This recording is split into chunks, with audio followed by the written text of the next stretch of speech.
despite the problems that it faced in the aftermath of World War I. The various problems culminating in the economic crisis of the late 20s and the subsequent rise of the Nazi regime are dealt with in detail, emphasizing the mistakes that would lead to the fall of the democratic system. One would say that the Weimar Republic, despite the brevity of its existence, is viewed with a certain nostalgic sentiment, accompanied by the looming threat of and historical documentaries focusing on the long-term consequences of hate and violence. Some of the literature choices indicate that the schools try to emphasize the aspects of humanity and also the problem of group mentality and prejudice, as seen in works such as the post-war play Andorra by Max Frisch and more recent works such as The Boy in the Striped Pajamas from 2006 by John Boyne and The Reader by Bernhard Schlink. They also look at the diary to handle this. In this vein, excerpts from Mein Kampf are tackled in advanced history class, stressing the contradictions within the text, what contemporary citizens might have identified with, and the lack of morality therein. Interestingly, as if to complement Nazi ideology with a similar type of prejudice, the other major topic focused on intensely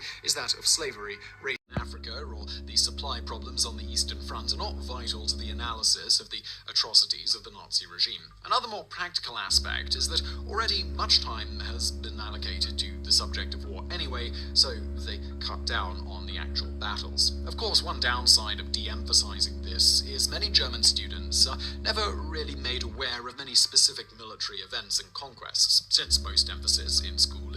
Many German students are actually surprised to learn things like the Germans invaded places like modern Ukraine, modern Serbia, and Greece. In contrast to these broader war strokes, resistance against the Nazi regime within Germany is heralded as an example of heroism and bravery, one such example being the siblings Sophie and Hans Scholl, members of the resistance group The White Rose. Such examples allow German students and a percentage of that. That said, given all that happened, a large emphasis is put on even most of the good people being complicit in the atrocities by looking away and not doing anything to stop it. Defeat in post-war.